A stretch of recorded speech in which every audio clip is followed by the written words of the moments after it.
They told her the land was worth nothing without a man's name on it, and 3 days later, a stranger walked out of the wind and put his name there instead, not for love, not yet, but because he recognized a ledger book, the way other men recognize scripture. The wind came off the plains, that marched like it had a grudge against everything standing. It scoured the porch boards silver and drove grit into the seams of the farmhouse door, and she stood in that wind with her father's account book pressed to her chest, as if the cold might try to take it from her too. Snow had come late that year, and thin, but the ground underneath it was still iron-hard, unforgiving, unplowed. She could smell wood smoke from the stove behind her, and the sour tang of the last of the winter's salt pork, and beneath that, fainter, the smell of dust that never really left a wheat farm even in the depths of winter, as if the soil itself was patient and waiting. She was 34 years old, and she had buried a husband 2 winters back, and a father this past one, and she had not cried in front of anyone for either. She had cooked for 30 hungry drovers on the Bellamy outfit before her father's health failed and called her home, and she had learned in those years that a woman who fed men well was forgiven almost anything except being unnecessary. Now she stood on land that was hers by blood and by law and by every ounce of labor she'd put into it, and a man behind a desk in town had told her, not unkindly, that none of that mattered. The bank had refused her that morning. Horace Pruitt had folded his hands on his desk like a man settling into a sermon and explained, patient as a schoolteacher, that Cheyenne County Trust simply could not extend $340 to a woman holding no male signature, that it was custom, that it was not personal, that surely she understood. She had understood. She had understood so completely that she had walked the 4 miles home instead of waiting for the mail wagon, because she needed the cold to burn through the anger before it burned through her. Now the planting deadline sat on the calendar like a debt collector. April the 15th, 5 weeks off, and no seed wheat, no plow blade, no provisions to see her through until the first green showed. She set her father's ledger on the kitchen table and opened it to the last entry his hand had ever written, the ink gone brown and thin, and she ran her thumb along the column of names. Hired men, dead now mostly, or scattered, and she thought, I need one more name in this book before the frost breaks, or I need none of them, and the land goes to the county instead. It was into that thought, and that wind, that the dog began barking at something coming slow up the road on foot, leading a mule, unhurried as weather that had nowhere else to be. She went to the window rather than the door, because a woman alone learned to look before she stepped outside, and what she saw was a man built like something the land itself had made rather than born. Tall past what a doorway wanted, shoulders wide enough to carry a yoke without noticing the weight, and a face weathered the color of the fence posts he passed. He did not hurry. He did not call out. He walked like a man who had already decided the day would take exactly as long as it took, and no impatience of hers or anyone else's would shorten it. The mule behind him carried a bedroll, a canvas sack, and a coil of rope gone gray with use, and the dog's barking did not slow him a single step, which told her something, before he ever opened his mouth, that he was not afraid of teeth, and probably had good reason not to be. She met him at the gate rather than the porch, because the gate was closer to the road, and she did not want him thinking he'd been invited past it.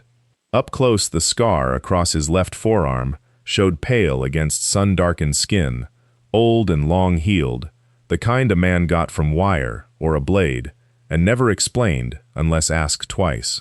His eyes moved once over the house, the barn's sagging roofline, the field still crusted with the last hard frost, and then settled on her, not on her size, not the way men in town let their eyes catch and slide off with something like pity dressed as courtesy, but on her hands, which were cracked and reddened from washing in cold water, and on the ledger she still held against her hip like a shield.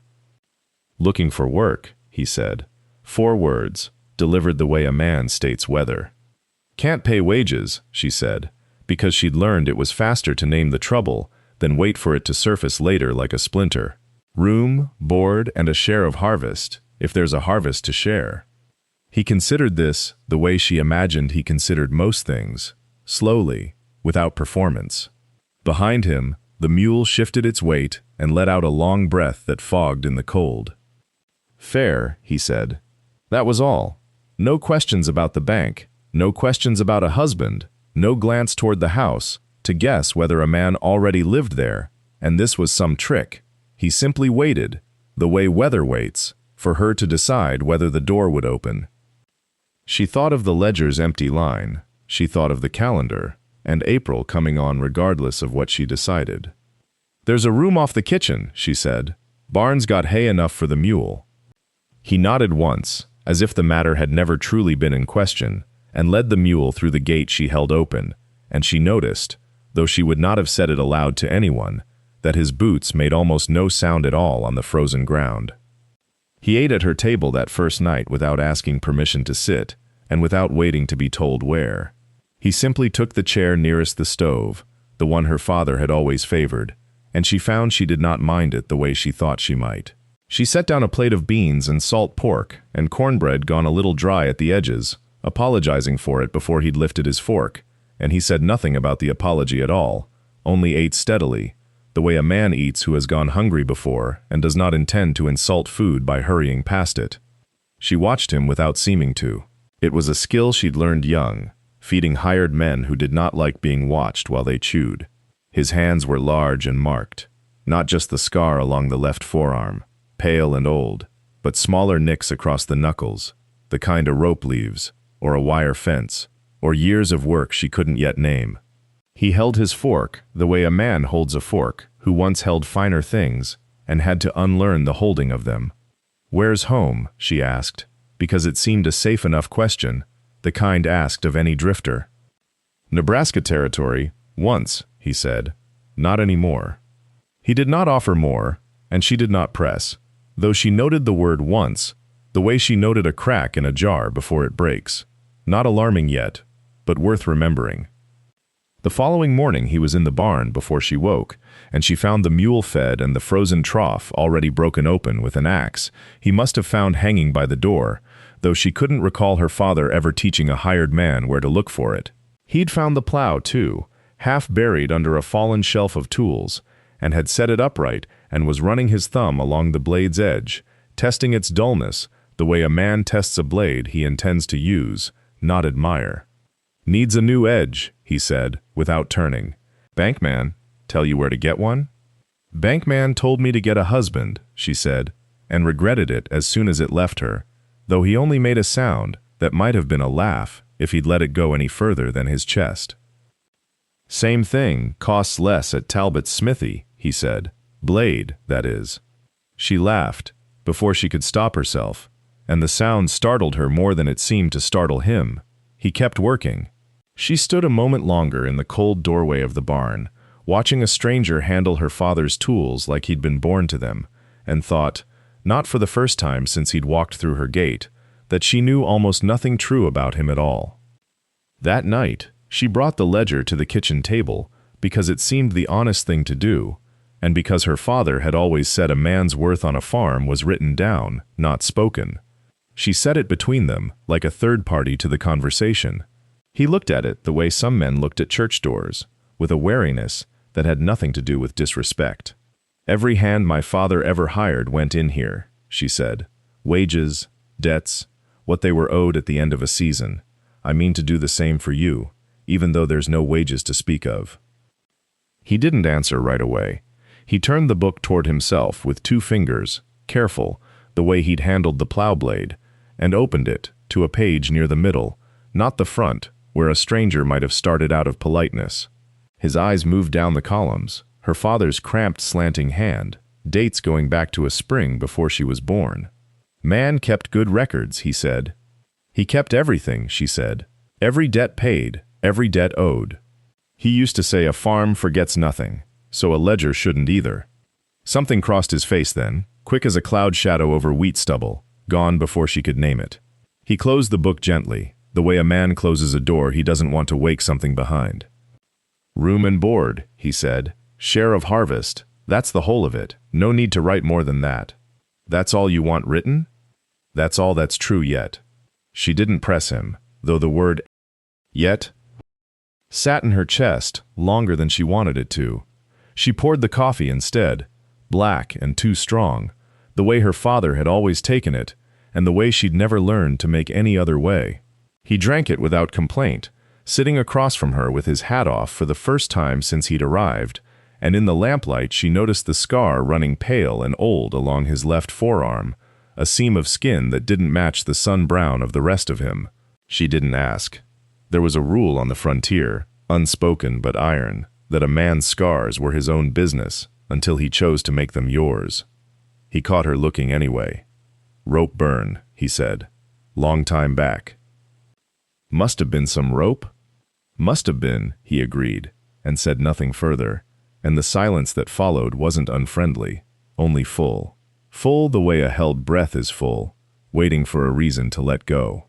She thought of the ledger sitting closed between them, of the page he hadn't turned to, and wondered how many other pages of a man's life could sit closed like that, waiting for someone patient enough, or foolish enough, to ask the right question at the right hour.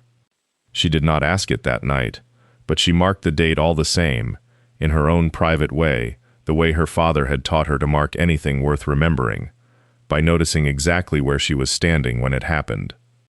The morning brought a wind out of the north that rattled the loose shingles on the barn roof, and she woke before light to the sound of him already outside, the mule's harness jingling somewhere near the well. She dressed quickly, fingers stiff with cold, and went out to find him examining the plow blade her father had left rusting against the fence since autumn. He hadn't asked permission to touch it. That was another thing she was learning about him. He moved through the work of the place as though the work itself had given him leave, as though a broken tool was an invitation, rather than someone else's property. "This won't hold through spring turning," he said, running a thumb along the edge. "Metal's gone soft here. You'd break it on the first hard row." "I know it." She folded her arms against the wind. "It's on the list for the bank money. If the bank money comes." He didn't answer that. He set the blade down and looked out over the field instead, the bare brown stretch of it running toward the tree line, and something crossed his face that she couldn't name. Not quite grief, not quite calculation, something between the two, the look of a man measuring a thing against a memory he hadn't shared yet. 400 acres, he said, almost to himself. Used to walk a field bigger than this before breakfast and not think twice about it. She went still. It was the first unprompted thing he'd offered about himself since the rope burn remark, and she understood at once that it mattered, the way a held door matters more than an open one. She didn't press it, she only said, "This one's 160. My father cleared most of it himself, the year before I was born." "Good land," he said. Whoever cleared it knew what he was doing. He did. She watched him a moment longer. "You said used to." "I did." He picked the blade back up, turned it once in the gray light, and set it in the wagon bed, with a finality that closed the subject as surely as a door latching. "I'll ride into town this morning, if the mule's willing. See, can I find a smith to true this before planting?" She let him go. She stood at the fence and watched him lead the mule down the rutted track toward the road, his shoulders set against the wind, and she thought about the word used to. The way she thought about a loose thread in a hem, something that would eventually have to be pulled, and something that, once pulled, might undo more than she intended. She went back inside and opened the ledger to the page dated that morning, and beneath the entry for feed and the entry for eggs sold, she wrote a single line in her small, careful hand. Asked about the land. Answered like a man who lost more than acres. The smith in town was a broad-shouldered Swede who took one look at the plow blade and whistled low through his teeth, the way men did when they respected ruin. He asked where the metal had come from, and the answer, an old farm, an old debt, a widow's fence line, seemed to satisfy him more than any name would have. He charged 4 bits to true the edge and didn't ask for more, though his eyes lingered a moment too long on the stranger's forearm when the sleeve rode up, on the pale ridge of scar tissue that ran from wrist to elbow like a seam, sewn by someone in a hurry. "Rope burn," the smith said, not quite a question. "Something like it." The smith let it lie. That was the mercy of men who worked with their hands. They measured a person by the calluses, not the history behind them. But the drifter felt the look follow him out the door, and he felt it again at the feed store, and once more outside the land office, where a clerk glanced up from his ledgers, with the particular squint of a man trying to place a face against a memory that wouldn't quite surface. He kept his hat low and his business short. By the time he led the mule back out along the road toward the farm, the wind had shifted, carrying the smell of coming rain, and he found himself thinking, not for the first time, that Cheyenne was smaller than a man could afford, if a man had a past worth burying. Laramie was 60 miles off. 60 miles had once felt like enough distance to disappear a life into. It did not feel that way now, walking behind a borrowed mule with a trued plow blade rattling in the wagon bed, past a general store where a poster for the county fair hung curling in the window, months away yet, but already nailed to the wall like a date on a debt. He did not know the fair would matter. He only knew, the way a man knows weather in his joints, that something was gathering. When he reached the farm again, the light was failing, gray going to blue, and he saw her in the kitchen window before she saw him, bent over the stove, sleeves pushed to the elbow, steam rising off a pot of beans she'd started at noon and let simmer all afternoon, the way her father had taught her, low and slow, because rushing a meal was the same sin as rushing a field. He stood at the gate, a moment longer than he needed to, watching her move through that small, warm room with the same unhurried competence she brought to everything, and something in his chest loosened that had been cinched tight for 4 years. He told himself it was only supper he was hungry for. He did not go in right away. He stood in the cold a while longer, working out how much of the truth a woman deserved before she'd earned the right to ask for it outright, and how much he could afford to give her before it cost them both more than either could pay. He went in eventually, because a man could only stand in cold that long before it stopped being contemplation and became foolishness. She did not ask why he'd lingered at the gate. She only nodded at the basin by the door, and he washed his hands the way he'd learned to in another life, when 100 hired men had lined up before him at a long trestle table, and he'd been the one to say when the meal started. He did not tell her that. He dried his hands on the rag hanging from its nail and sat where she'd set his plate, and for a while there was only the sound of spoons and the stove ticking as it cooled. She broke the quiet first, the way she often did, not with a question, but with an observation, laid down plain as a card on a table. She said the ledger showed her father had once hired a man for a season who'd known cattle better than wheat, and that the entry ended abruptly. No wages paid out, no reason given, just a line drawn under the name, and nothing after it. She said it without looking up from her plate, the way a person asks something they already suspect the answer to, but want confirmed by the shape of the silence that follows. He did not fill that silence quickly. He chewed, swallowed, and told her only that men left work unfinished all the time, for reasons that had nothing to do with the work itself.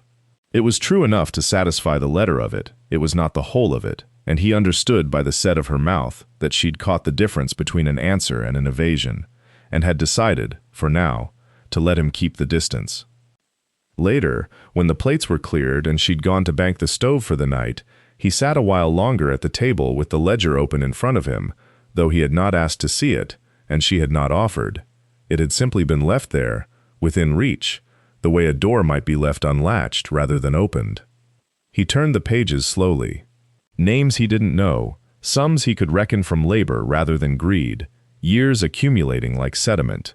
He found, near the back, a blank stretch of pages, and he understood, without being told, that her father had meant to keep filling them and had run out of time before he ran out of paper. He closed the ledger before she came back into the room. He told himself again that it was supper he'd wanted, and the fire, and nothing more. But he found himself thinking, as he banked his own thoughts down the way she'd banked the coals, that a man could only live inside a half-told truth so long before the weight of the missing half started bending the floorboards under him. The mule went lame on the 9th of March, and that was how she learned the second thing about him. She heard the sound before she understood it, a low, patient murmuring out past the barn, not words exactly, more the register a man uses on something that trusts him and shouldn't have to earn it twice. She came out with a lantern held low against the wind, and found him kneeling in the mud with the animal's hoof cradled against his knee, working a stone free with the tip of a knife he kept honed better than any blade had business being on a drifter's belt.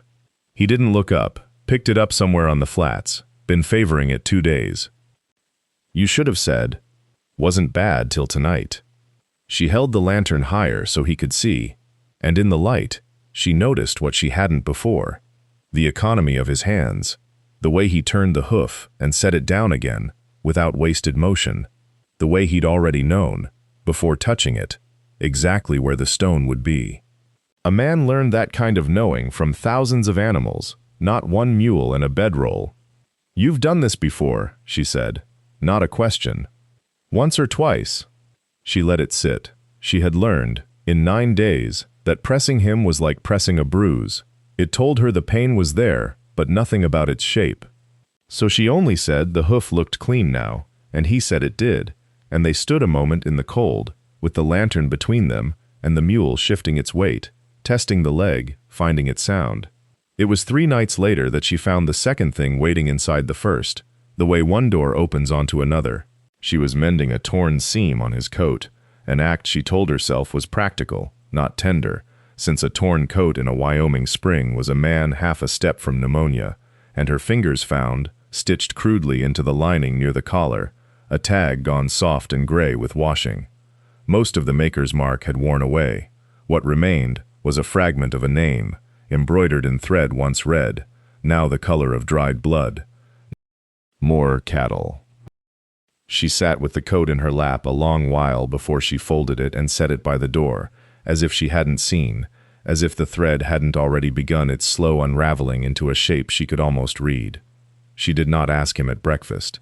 She only watched him eat, the way he always did, unhurried and grateful and giving nothing away. And she thought of the ledger's blank pages waiting at the back like a held breath, and of a name that wasn't Cole Whitmore stitched into a coat he'd never once mentioned owning before he came to her door on foot, with a mule, and nothing else a man could point to and call a history.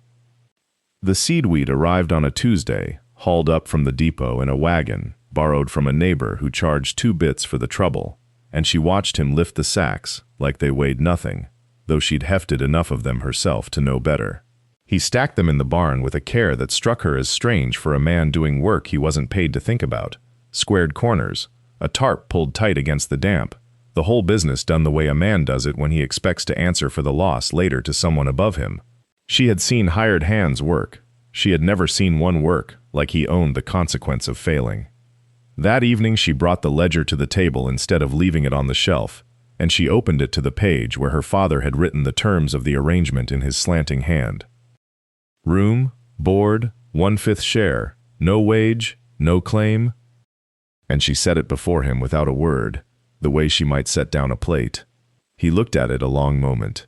He did not touch the pen beside it. Your father kept good books, he said. He kept every book since '61, she said. Every man who worked this land since. Every debt paid and every debt owed. He nodded slowly, and there was something in the set of his jaw that told her he understood she wasn't speaking only of her father's hired hands. You'll want your name in it, she said, since the bank has it now on the note. She watched him take the pen then, and she watched his hand hover above the blank line at the bottom of the page, the nib nearly touching, and she thought of a coat folded by the door, with a name half worn to nothing, stitched inside its collar, and she waited to see which name would come off the end of that pen. He wrote, C. Whitmore.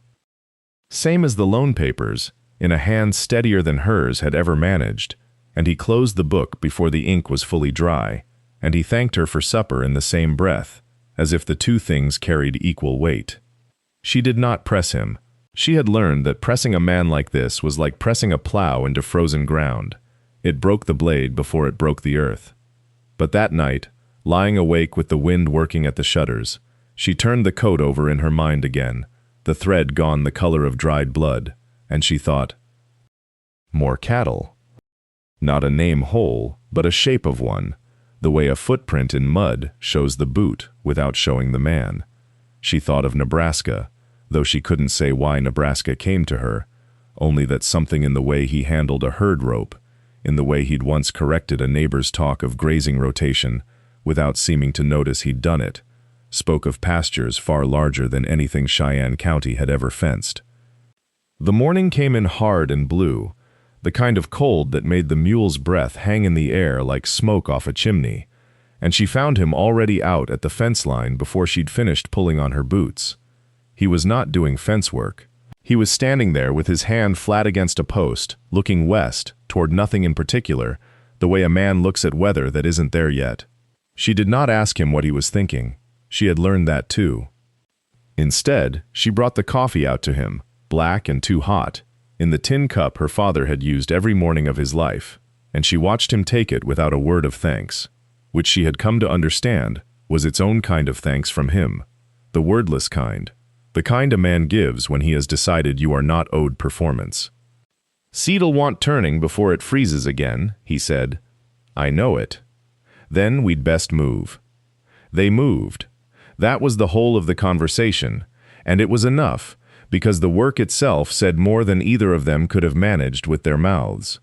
She watched him drive the plow blade, new, bought with the bank's money, with his name on the paper beside hers, through ground that had beaten her father twice, and beaten her once already that season, and she saw something in the set of his shoulders that had nothing to do with a hired hand's caution. He drove that plow like a man who had once told other men where to drive theirs.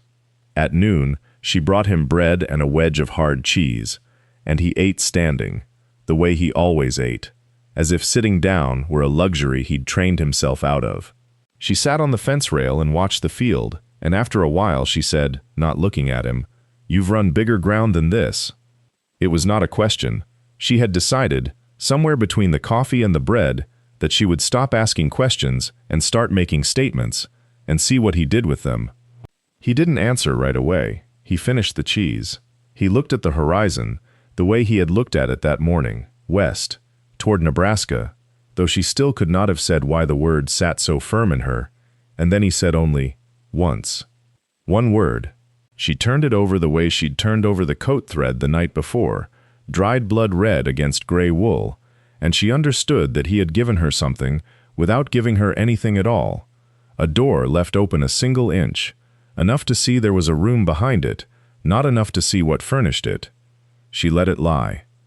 She finished her bread, and when he picked the plow handles back up, she went back to the house and pulled her father's ledger from its shelf, and she sat with it open on her knee for a long while, not writing anything, just looking at the blank space beneath his signature, as if it might tell her more than he had. The blank space beneath his signature had a particular shape to it, she thought, not empty exactly, but waiting, the way a fallow field waits, holding its shape for something that hasn't been planted yet. She ran her thumb along the margin where her father used to note the little things. Paid in flour, half a hog, 3 days' labor for the fence. His hand had been small and careful, cramped from years of counting what little there was to count. Beneath the drifter's single line, C. Whitmore, cosigner, 15 March 1880. There was nothing, no trade listed, no wage recorded. She had written the arrangement herself, in her own hand, a week prior, room and board and a share of harvest, no ownership, and had thought at the time she was protecting the land. Now she wondered if she had also been protecting herself from writing down anything that might cost more than flour and hog meat to pay back. She closed the ledger and opened it again, as if a second look might rearrange what she'd found. It didn't. The pages held their order the way they always had, 1861 forward, drought years and good years, her father's hand giving way in the last entries to the looser scrawl of illness. She had read those final pages so many times the paper had gone soft at the corners. She had never once, in all that reading, thought to wonder what a man might choose not to write. Outside, the plow blade struck stone with a sound like a dropped kettle, and she heard him swear low, once, and then go quiet again, working the blade loose. She went to the window. He had his sleeves rolled to the elbow despite the cold, and the scar on his forearm caught the gray light in a way that made it look less like an old wound and more like a seam, something stitched shut, rather than merely healed. She had noticed the scar before. She had not let herself study it. Now she studied it the way she studied weather before a planting, looking for what it meant, rather than what it was. Once, he had said, one word, and behind it a whole country she hadn't been shown the map of. Nebraska sat in her like a stone in a boot, not painful exactly, but present with every step, impossible to walk around. She thought of the coat thread, dried blood red, and wondered if a man carried his history the way a coat carried its mending, visible if you looked close enough, invisible if you only ever saw him from a distance, the way the bank had, the way the county had, the way she herself had for the first week he'd slept in the barn. She set the ledger back on its shelf. She did not write anything in it that night, but she left the cover open a crack, the way he'd left his answer open a crack, and told herself that was answer enough for now. The rain came 3 days later, the kind that turned the yard to a batter of mud and forced the mule to stand hock-deep by the fence with his ears pinned flat. She woke to the sound of it on the roof, a steady drumming that meant no field work, and found him already at the table when she came down, the ledger open in front of him. Not her hand this time, his. He had not asked. He had simply taken the pen from the jar where her father used to keep it, dipped it, and written beneath the last entry in her own careful script, seed wheat, 3 bu, traded to the Hollis place for plow work. A single new line in a hand she had never seen before, blocky and slow, the letters of a man more used to branding irons than ink. C. Whitmore, fence repair, North 40, no charge. She stood in the doorway with her shawl still around her shoulders and said nothing for a long moment, because there was nothing in the arrangement, nothing in her father's ledger, or the county's laws, or the terms Pruitt had grudgingly accepted, that called for a man to give his labor away for free, and then write it down, as if the giving away were the point of keeping record at all. "That's not how the book works," she said finally. "I know how the book works." He did not look up. "Every hand your father ever paid is in there. Every debt he ever forgave, too. Look at the winter of '68. She had looked at the winter of '68 before, though she hadn't thought of it as evidence. Her father had written off $4 owed by a boy named Tobias Reyes, who'd broken his leg in October and couldn't work the debt down before the ground froze. Forgiven. Her father had written, nothing more, no explanation, as if the word alone were sufficient accounting. He kept a record of kindness, Cole said, same as he kept a record of debt. Didn't see the difference. Maybe there isn't one. She sat down across from him. The rain kept on outside, patient and unhurried, and the lamp between them threw its small circle of light over the page, over his blunt handwriting sitting beside her father's, 2 different hands, now sharing the same spine. "Your partner," she said, "Reed. Did he keep a book like this?" Something in his face closed, not all at once, but the way a door swings shut when the wind takes it. Quick, then quicker. Reed kept tallies. That's a different thing than a record. What's the difference? A tally's for collecting, a record's for remembering. He set the pen down. I didn't understand that till I saw this one. She looked at the North 40 entry again, at the no charge, written plain as a confession, and thought that a man who refused payment for his labor was either a fool or someone still trying to prove, to a ledger that could not judge him, that he had learned the difference the hard way. She did not ask him what the hard way had cost, not yet. But she left the book open on the table when she rose to start the coffee, and neither of them closed it before he went back out into the rain. The rain kept on through the night and into the next morning, a steady gray weight that turned the yard to soup and drummed on the roof like fingers on a table, impatient, unrelenting. She woke before light, the way she had every day since the loan came through, and found the ledger still open where she had left it, the ink dry now, his hand and her father's hand sitting together on the page, like 2 men who had agreed, without speaking, to share a table. She did not touch it. She made the coffee instead, and the bacon, and stood at the window watching the rain come down on the North 40, where the winter wheat was greening under the wet, and she thought about the word he had used. Record.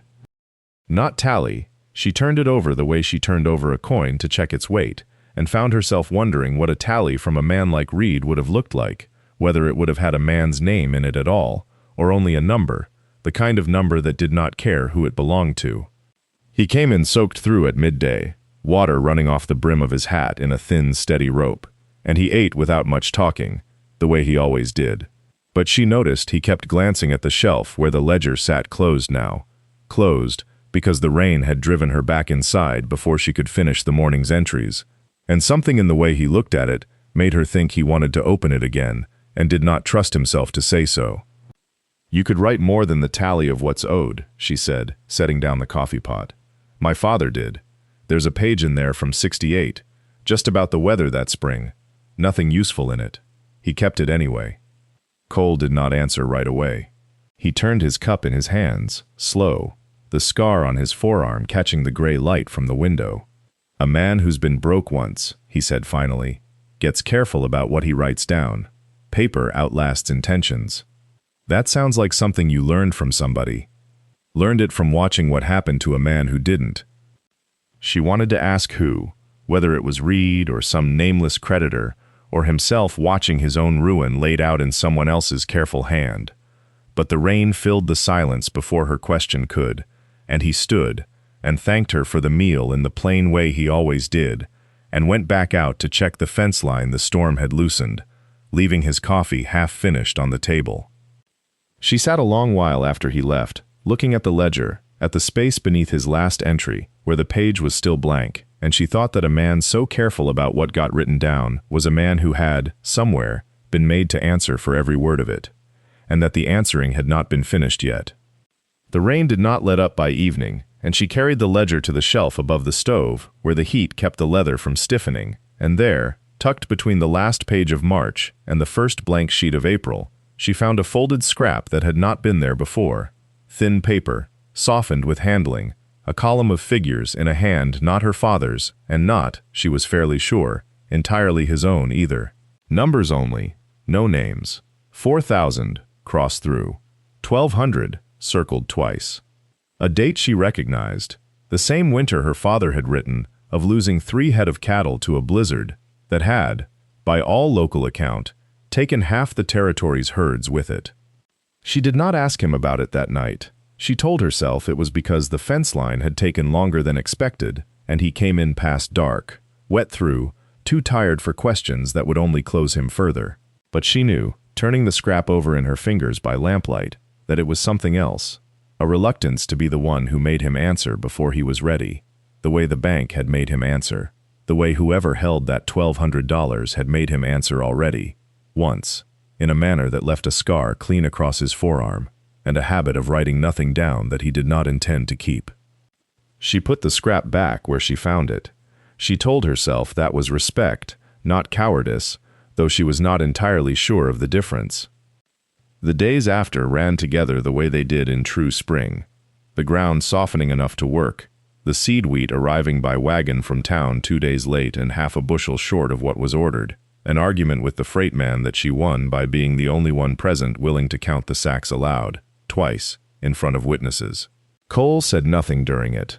He stood at the wagon's edge with his arms crossed and let her handle it, and only after the freight man had gone, red-faced and short a story to tell at the saloon, did he say, "You didn't need me for that." "No," she agreed. "Good," he said, and there was something in it that she turned over for days afterward, not relief exactly, but the sound of a man checking, quietly, whether the ground still held weight without him standing on it. She planted that week what the softened acres would take, walking the furrows behind him while he set the blade, and in the evenings she returned to the ledger out of habit, now more than necessity, running her finger down her father's old entries, the hired hands from '61, the drought year, the winter he'd lost the roof to a windstorm and rebuilt it alone at 58 years old. She wondered, watching Cole's blank space grow no less blank, what year in some other book, kept by some other hand, held the entry that would explain him whole, and whether it was a debt of money or something else he was still working to outlast. The answer came, in part, on a Tuesday when the mail rider left a single letter at the fence post instead of riding up to the house as he usually did, as though the errand itself embarrassed him. She found it before he did, weighted under a stone against the wind, addressed in a hand she did not recognize to a name she did, not the name on the loan papers, not the one the ledger would soon hold, but an older one, formal, with a middle initial she'd never heard him use. Mr. C.A. Whitmore, care of the Long Farm, Cheyenne. She set it on the kitchen table where he'd see it, and did not open it, though she turned it over twice in her hands first, feeling the weight of the paper, the postmark from Laramie. The faint grease of handling it had already taken from some other counter before it reached hers. He came in at dusk smelling of turned earth and mule sweat, and he saw it before he'd taken off his hat. He didn't reach for it right away. He looked at it the way a man looks at a debt he'd hoped had frozen to death somewhere on a trail 2 winters back, and simply hadn't. "You want supper first," she said, not a question, and he nodded, and they ate in a quiet that was not their usual quiet, not the comfortable kind that had grown up between them over the planting, but a held one, the kind that comes before weather. Only after the plates were cleared did he take the letter to the lamp and break the seal, and she busied herself at the wash basin so as not to watch him read it, though she watched anyway, in the dark window glass, the way his jaw set and did not move for the length of it. He folded it back along its old creases when he was done, and for a moment she thought he might feed it to the stove. "Laramie," was all he said. "Someone you knew. Someone who knew what I had." He said it plainly, without bitterness, the way a man reports weather. "Not who I was, what I had. There's a difference out here, though most don't trouble themselves to learn it."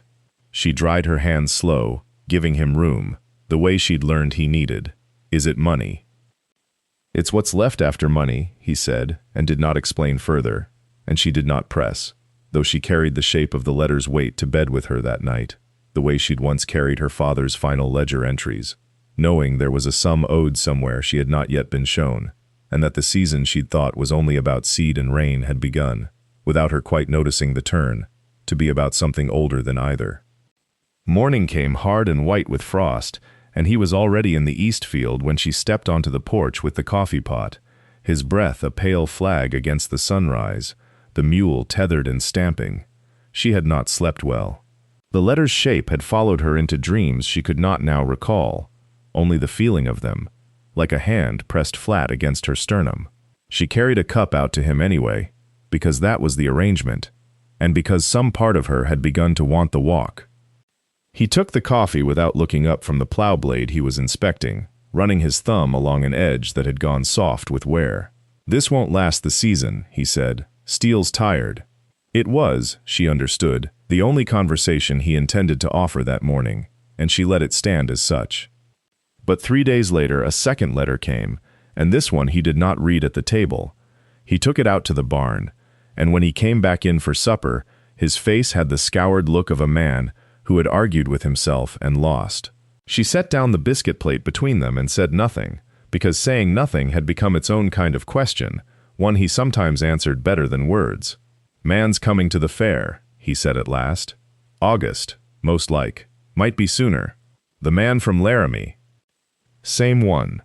She thought of the county fair as she had always known it, the smell of scorched sugar and horse sweat, the auctioneer's chant rising over the pens, her father once winning a blue ribbon for a bushel of red wheat the year before he died. It had never occurred to her that it might also be a place where old debts came walking on 2 legs, dressed respectable, smiling like a man who'd never once gone hungry. "What's his name?" she asked, and did not expect an answer, but he gave her one anyway, flat and final, the way a man sets down a stone he has carried a long way and is tired of carrying. Jasper Reed. She turned the name over. It meant nothing to her, and everything to him. She could see that much in how his hand went still around his cup, how the scar on his forearm seemed to draw tighter under the lamplight, as though the old wound had heard its own cause named aloud. "He bought what was left of something I built," Cole said. "Cheap, legal, nothing a judge would fault him for." He looked at the window, at the dark shape of the barn against the paler dark of the field beyond. Some men don't need to break the law to ruin you. The law's slow enough on its own. She did not ask the sum. She had learned, these past weeks, that some numbers arrived only when a man was ready to hand them over, and that pressing early only taught him to hold tighter. So she cleared the plates instead, and let the frost keep coming down outside, patient as a debt, waiting its season. The dishes went into the basin, and she washed them the way she washed everything, thoroughly, without hurry, as though the water itself owed her nothing, and she meant to make it work for its keep.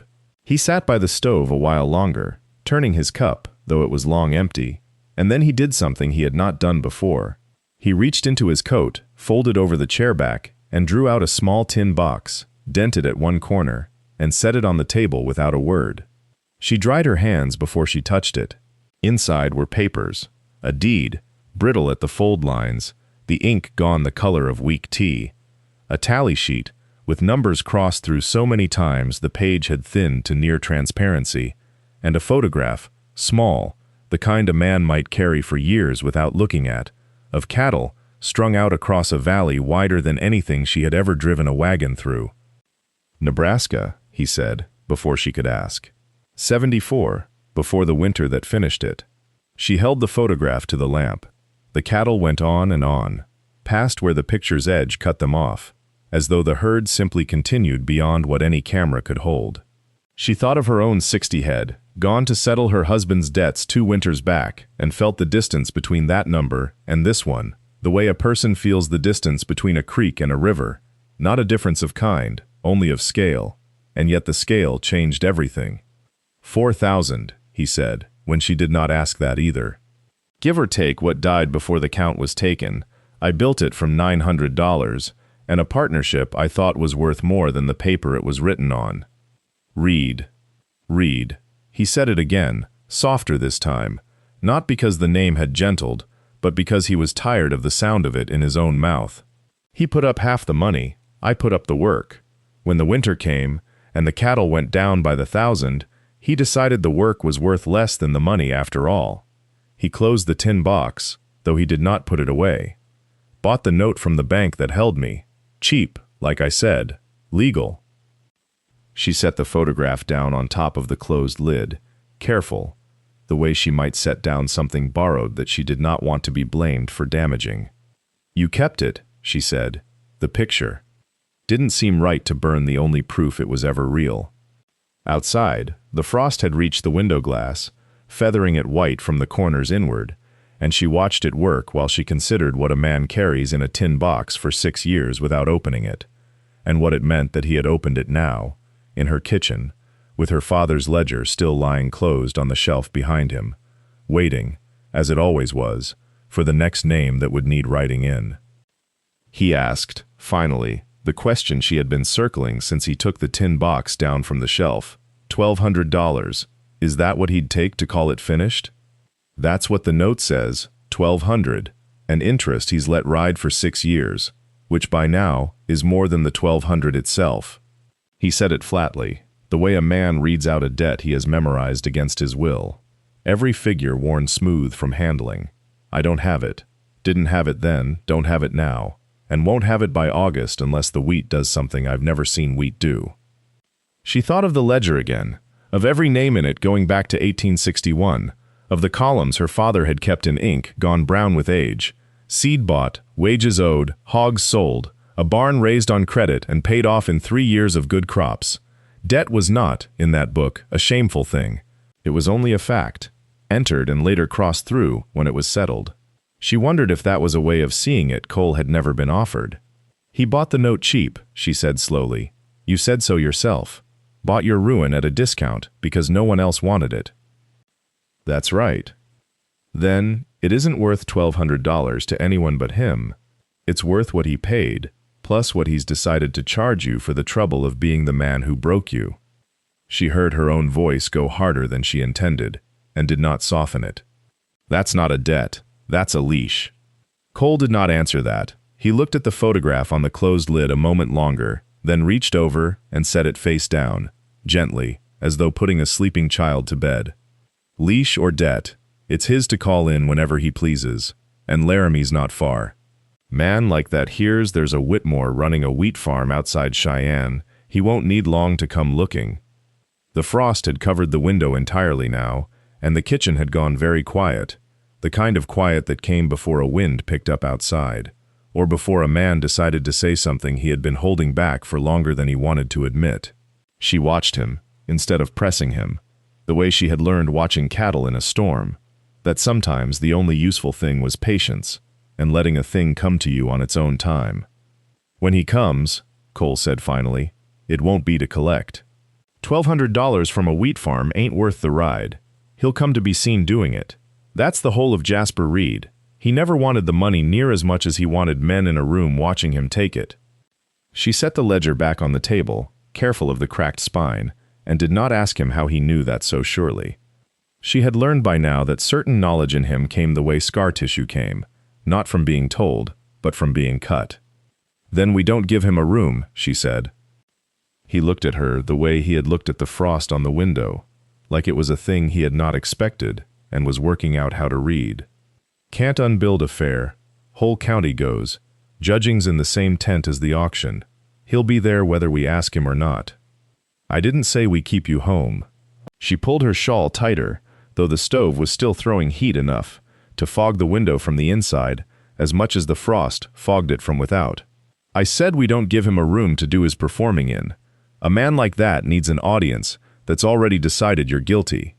We go in standing next to each other, same as we've stood at that bank, same as we've stood in that field since March, and let anybody watching draw their own conclusions from that instead of his. He was quiet long enough that she thought she had pushed too far into a place he did not want gone. Then he nodded, once, slow, the way he nodded at a fence line he had decided was sound enough to hold stock. You'd stand next to a man with a note like that hanging on him. I'm standing next to a man who's turned this wheat over twice since March, and never once asked whose name was first on the deed. She closed the ledger fully, latched the little brass hook her father had fitted to it years back to keep the pages from curling in damp weather. Jasper Reed can bring his note to the fair. He can bring it to the moon, for all the good it'll do him. It isn't the debt I'm afraid of, Cole. It's you deciding beforehand that I'd rather not know you. Outside, the wind finally found its voice, working loose snow off the barn roof in a long, low hiss, and neither of them spoke again for a while, letting the stove and the weather say what needed saying instead. The stove burned low before either of them moved again, and when he finally spoke, it was not about Jasper Reed at all, but about a winter she had never heard named before. 76, he said. Not this cold. Colder. Cattle went down in drifts you couldn't see until you walked into them, and by February, he'd lost near 2,000 head between the Platte and the Badlands. More than half the herd he'd spent 9 years building out of nothing but grit and borrowed money. He said it the way a man reads off a tally he has memorized against his will. Flat, exact, no room in his voice for anyone to feel sorry for him. Reed had been his partner then, not a hired man, not a hand, a partner with his name on the papers same as Cole's own. And when the spring thaw came and the books came due, Reed had ridden to Omaha ahead of him and bought out the debt from the bank that held it, cheap, before Cole even knew it was for sale. By the time Cole rode in to settle what he owed, the company wasn't his to settle anymore. It was Reed's, paid for at 10 cents on the dollar, and Cole was standing in what used to be his own yard, being told he still owed $1,200 to the man who'd stolen it out from under him, in the shape of a legal transaction nobody could call theft. She did not say anything for a long moment, turning that over the way she turned over a strange cut of meat before she decided how to cook it. Then she asked the only question that seemed to matter. Had he signed anything in that yard, admitting the debt was his to carry? He said he had. A man's signature meant something to him, even when the man across the table from him had none. She thought about her father's ledger latched shut on the table between them, every debt in it honest because the people who'd written into it were honest, and understood for the first time that Cole's trouble was not that he'd been cheated, plenty of men were cheated, but that he'd gone on behaving as though the paper still bound him, long after the man who'd drawn it up had stopped behaving like anyone bound by anything at all. The wind kept working at the barn roof outside, patient, indifferent, the same wind that would still be blowing come August, whether Jasper Reed showed his face at the fair or stayed home counting his stolen cattle. She reached across and unlatched the ledger again, turned it to a blank page near the back, and set it in front of him without a word. waiting to see what he'd do with the space she'd made. He looked at the blank page a long while before he touched it. The lamp had burned low, and its light lay yellow across the paper, across the old brown ink of entries decades gone. Seed purchased, a hired man paid $4 for the threshing, a mule bought off a Mormon family passing through in '68. His finger moved along the margin where those names sat, reading them the way a man reads a fence line before deciding where to set a post, and she understood he was not deciding whether to write. He was deciding what a man wrote when the writing was meant to last. He asked for the pen. She had kept it capped beside the ledger since her father died, more from habit than intention, and she uncapped it now and held it out. He took it careful, the way he took most things, as if his hands had learned somewhere that carelessness cost money he didn't have anymore. He wrote his name, not the initial he'd used at the bank counter in March, not the shortened, hedged version that had let a banker's memory slide past him unbothered. He wrote it whole, Cole Whitmore, and beneath it, in a smaller hand, the date, and beneath that, 3 words that were not an accounting entry at all, paid in full, God willing. She did not ask what debt he meant. She thought she knew, and thought also that a woman could be wrong about such things, and it would cost her nothing to let him mean whichever one he needed to. The ink dried slow in the cold room. He blew on it anyway, an old habit, the same motion she'd seen her father make 100 times over that same table, and something in her chest went tight and warm together, the way dough goes when it's finally caught the yeast, and there's no calling it back to flour. Outside, the wind had not let up. It came around the corner of the barn in long, low pulls, working at a loose shingle somewhere above the loft, patient as death itself. She latched the ledger and did not open it again that night, but she left it on the table between them instead of returning it to its shelf, and neither of them remarked on that either, though both of them noticed, and both of them understood exactly what it meant to leave a thing out where a man could reach it again. The recorder's office in Laramie smelled of tallow and dust, and old paper gone soft at the corners, and the clerk who took their names down was young enough that the ink still shone wet when he pushed the ledger book across the counter for the second signature. He did not know what he was witnessing. To him it was a Tuesday, and a farm changing hands the ordinary way, husband and wife, or brother and sister, or whatever arrangement 2 adults chose to bring before a county desk. He asked no questions past the ones printed on the form. Consideration paid. Prior encumbrances satisfied. Witnesses present. She watched the pen move in a hand she had come to know by its calluses more than its shape, the way it hesitated before the W, the way it did not, anymore, look like a signature written to be denied. Outside, the wind off the Laramie Plains carried the first hard cold of the season, the kind that came down off the mountains without apology and told a person plainly that summer was a thing that had happened to someone else. She had worn her good wool coat, the one with the collar gone thin at the seams, and he had worn nothing but his same canvas coat and hat, as though a man who had once run 4,000 head of cattle had never learned, or had unlearned on purpose, the habit of dressing for anyone's benefit but the weather's. They did not speak much on the walk back to where the wagon stood hitched. There did not seem, either of them found, to be much that wanted saying just then, though the quiet between them was not the old quiet, the guarded one from March, but something looser, worn smooth, the way a harness strap goes smooth from years of the same hands.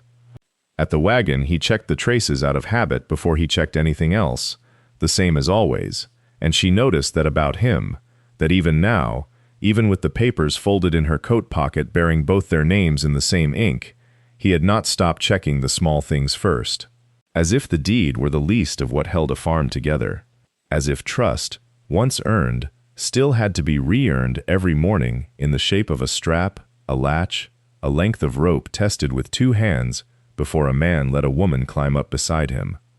The sky over the plains had gone the color of a bruise healing, and somewhere behind them, unspoken, the fairgrounds stood empty, the tents already coming down for winter.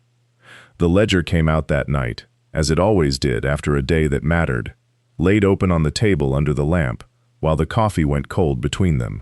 He had taken to writing in it without asking permission anymore, a small column here, a weight of grain there, the ordinary bookkeeping of a farm that had stopped needing anyone's approval to run.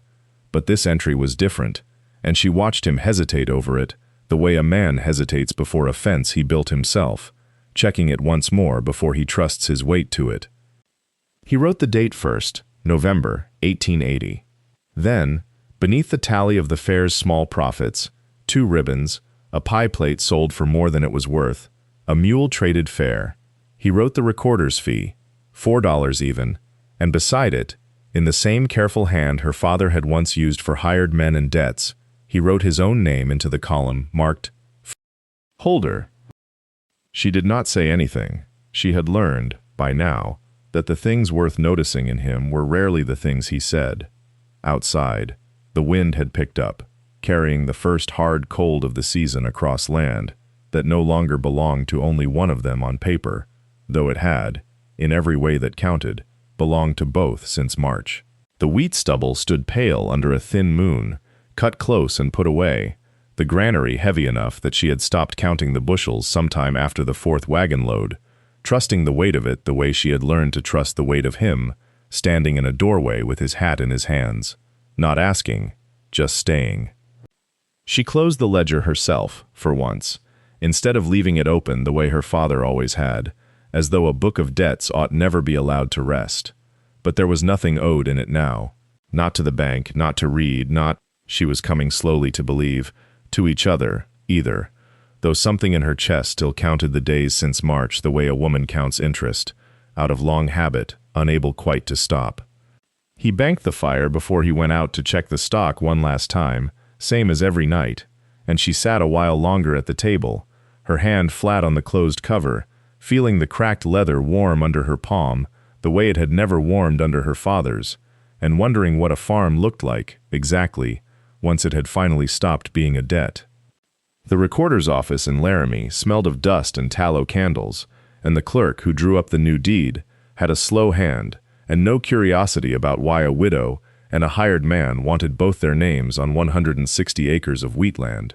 November had come in hard and gray outside, the kind of cold that meant the ground would not soften again until March, but inside the little office the stove ticked and popped and nobody hurried. He signed first. C. Whitmore, the same careful letters as on the loan papers 8 months before, except this time there was no bank clerk squinting at the name, no ledger of old debts sitting between them like a wall. She watched his hand move across the page and thought of the ledger at home, the one her father had kept since 1861, the one Cole had written his own name into 2 nights before, not as a hired man, but as a partner, the ink still faintly darker than the rest of the page, because it was new. She signed second, Beatrice Long, and beneath it, without being asked, she added the date, the way her father always had, out of habit more than necessity. The clerk blotted the page, folded it, and told them the recording fee was $2. She paid it from the same purse that had once held $34 toward a bank debt that no longer existed, and neither of them remarked on it, because by then some things did not need remarking on. Outside, the wind came down off the Laramie Range, smelling of snow not yet fallen, and the mule stood patient at the rail, and he helped her up into the wagon, the way he had every day since March, not because she needed the help, but because it had become, somewhere along the way, simply what he did. They rode home slow, the wagon wheels finding the same ruts they had found all year, the wheat stubble stretching gold-brown to the fence line under a sky already going the color of iron. She did not ask him what he wanted the deed to mean, and he did not tell her, and that, too, had become a kind of language between them, the not asking, the not telling, the staying anyway. Somewhere past the second gate, without looking at her, he said the ground would need turning again come March. She said it would. Neither of them called it anything else. It did not need another name. The land was paid for, the names were on the paper, and the wheat, when it came again, would come in